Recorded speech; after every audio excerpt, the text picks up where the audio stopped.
Alright, so after a quick little 30-minute Twitter poll, you guys said that this is the video you guys wanted, Kofi Kingston and his championship run, which I'm fine with. Hey, it's perfect timing. The title run just ended yesterday. People are still talking about it because of the way it happened. I think most of us, saw it coming. Brock Lesnar challenging for the WWE title. Champions Kofi Kingston, yeah, Brock's winning it.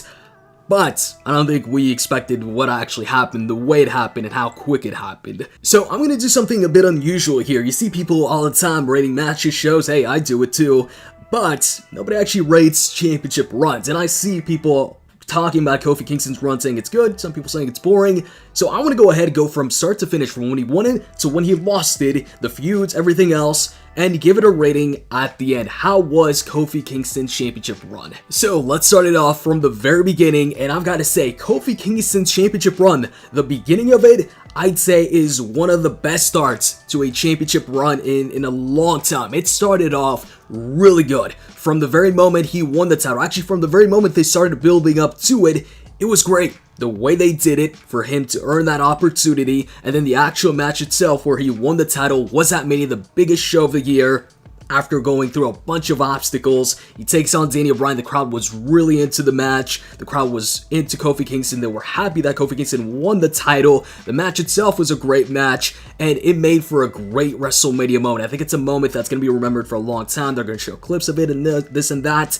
And it was just a great way to win the title for Kofi Kingston. Everybody was happy with that. And if you ask me, that was the WrestleMania moment from that Mania. And then the great thing about it is they didn't waste any time in making Kofi Kingston into a fighting champion, making him, back down from no challenge, and actually making challenges himself, big challenges, to where it would put his WWE title on the line or, at risk just because he wants to prove himself. He goes ahead the next night, they have him challenge Seth Rollins, who just won the Universal Championship also at Mania, and tells him, hey, let's put both titles on the line, let's see who the better man is, the better champion is, which made the crowd go nuts, and some of us worried because we're like, oh, hopefully they don't have Kofi Kingston lose the title that quick, like hopefully it's not a Christian situation where he loses the belts right away, but that wasn't the case, and they turned the match into a tag team match because of interference, and we get Kofi Kingston and Seth Rollins, WWE Champ, Universal Champ, teaming up, so cool moment right there, and they did a good job at making them look like equals in that match. And then on top of that, they continued on doing a good job at making Kofi Kingston, not back down from any challenges, take on big challenges,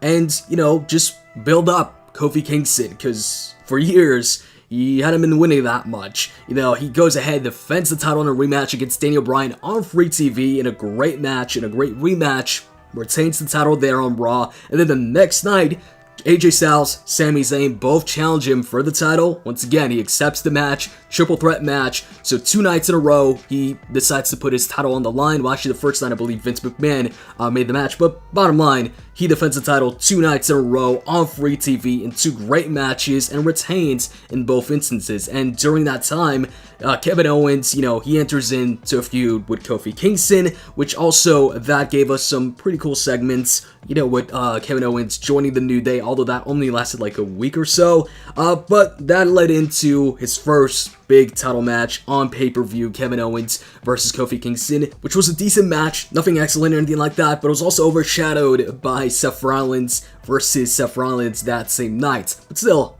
it was a decent match, and it was a really solid start to his championship run so far. But then we got Kofi Kingston's next challenger, and it ended up being a returning Dolph Ziggler, and this is where things started to go downhill. It wasn't like Dolph Ziggler was coming back from a highly successful run or anything like that, no. Actually, I'm pretty sure he came back because Kevin Owens wasn't going to do the Super Showdown, show, so they needed somebody to challenge Kofi Kingston.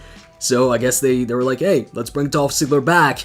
And, nobody actually thought or actually believed that Dolph Ziggler would beat Kofi Kingston. So it was highly predictable. And the thing is, it lasted way too long. He had way too many matches with Dolph Ziggler, and it's not like they were good. The first match, a Super Showdown, was super mediocre. Then they have another match at Stomping Grounds, which seemed to be the theme with Stomping Grounds. It was like rematches of the Super Showdown pay-per-view, but anyways, They had the match, the first match, then the second match is Stomping Grounds, this time Steel Cage. Didn't really make it any better, it was also another mediocre match. Then they have another match, a 2 out of 3 falls match on Smackdown, so that he can get an opportunity, another championship opportunity where he gets put into a triple threat match against Kofi Kingston and Samoa Joe if he wins.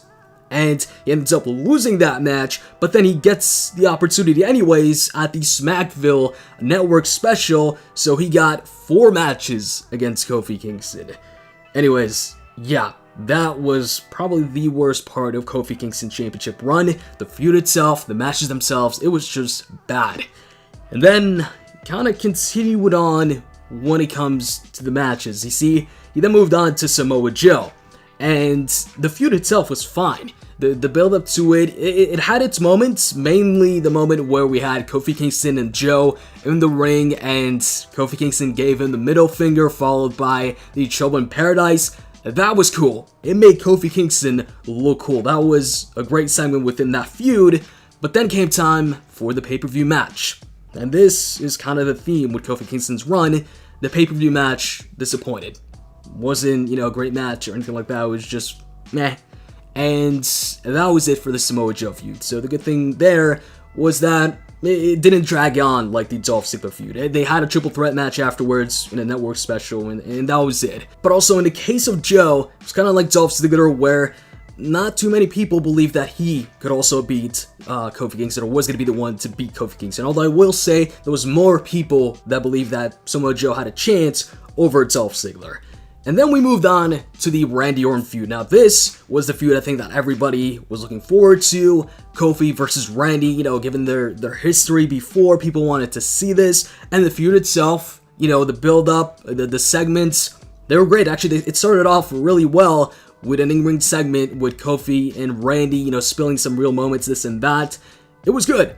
And then we came to the actual match on pay-per-view, SummerSlam, and this is where the theme continues. The match ends up disappointing. But I will say this, I personally didn't expect a great match. I feel like with Randy, a lot of people get hyped up about the match, about the idea of the match. Randy versus this guy, Randy versus this guy. And the match usually ends up being okay to disappointing. I feel like it never really ends up being what people expected. And it was the case here. Not only did the match not live up to the expectations, but it frustrated the fans with the way it ended, because they ended it via double countouts at SummerSlam, one of their biggest pay-per-views of the year. But okay, it's fine. They want to keep this going probably until Hell in a Cell, right? Because Hell in a Cell is coming up, and since this feud is personal, maybe that's where it ends. And then they continue on the feud, and it still has its moments on TV. Had a really cool moment where Kofi Kingston redoes what he did in 2009. Same arena, he puts Randy on the table, jumps up from the top with that boom leg drop. That was cool. Then came time for the match. Match once again, not so great. Although this time, it ends with a clean finish. Kofi Kingston beats Randy Orton surprisingly. I think a bunch of people expected Randy to win there so they could extend the feud and actually have the match at Hell in a Cell. But that's when we get the announcement afterwards that it's going to be Brock Lesnar versus Kofi Kingston on the Smackdown debut on Fox. And I think a lot of us thought, oh, this should be a good match. Now, I think a lot of us also thought, okay, R.I.P. Kofi Kingston's reign, this is where it's coming to an end. Brock's gonna win. But Brock has a really good history with guys that are smaller than him. Well, actually, pretty much everybody's smaller than him, but high flyers in matches. He tends to have really good matches with them. Him versus Daniel Bryan, him versus Finn Balor, him versus AJ Styles. I really like the one versus Finn Balor, by the way. I feel that one's kind of underrated compared to the other two. But anyways, despite the inevitable of Brock Lesnar becoming champion, beating Kofi Kingston, they had a great opportunity. Main event of SmackDown on Fox, first night on Fox, to put on a great main event with Brock versus Kofi Kingston. I truly think it could have been a great match if they actually allowed Kofi Kingston to get some offense in, and it could have been a great way to cap off Kofi Kingston's run. Great way to start it, great way to end it, and they totally blew it. They had Kofi Kingston lose in like 9 seconds. No offense. He's literally jumped on Brock Lesnar's shoulders into the F5, and that was it. And one of the things that's so bad about it is for a large part of his championship reign, his opponents would say, hey, your title win was a fluke. So doesn't this kind of prove them right? Because he just lost instantly to Brock Lesnar, and some of these guys that said that lasted longer against Brock Lesnar than Kofi Kingston did. Yo, Kofi Kingston beat some guys that lasted longer against Brock Lesnar. AJ Styles lasted way longer against Brock Lesnar. Samoa Joe, Randy, all those guys lasted longer than Kofi Kingston against Brock. Actually, even Kofi Kingston 5 years ago lasted longer against Brock Lesnar. He had a match against him in that network special and lasted way longer that match. Actually got some offense in when he wasn't WWE champion, when he wasn't winning as many matches compared to now. How does that make any sense? They spent like 6 months having him beat top stars, building him up pretty good, despite the matches, disappointing oftentimes on pay-per-view, but still, he beat some, top stars, and then he goes ahead and loses in seconds to Brock Lesnar, gets squashed in the first Smackdown main event on Fox, where they've got, the biggest audience yet in years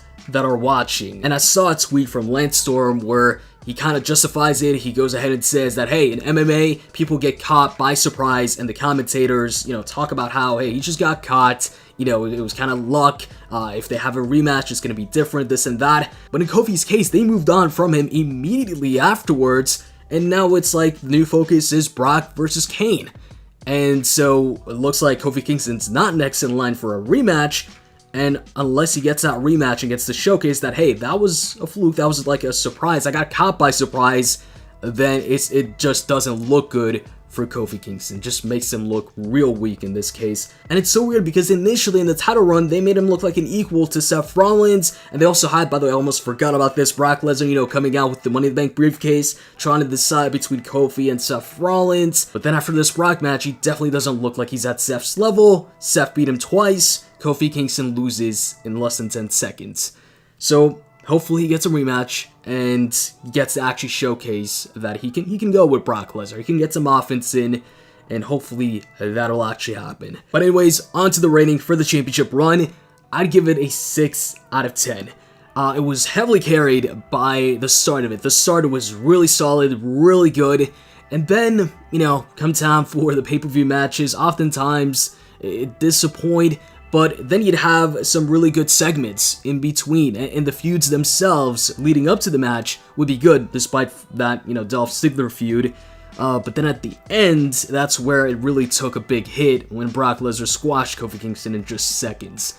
I was really, struggling. I was really struggling between giving this. I was really struggling with the rating here, thinking about giving a 5, 5.5, 6, around that range, but I feel 6 is a fair score for this. So, that's my rating. What would you guys give out of 10 for Kofi Kingston's championship run, and why? Let me know in the comment section below. If you liked the video, click the like button down below, and I'm out. See ya.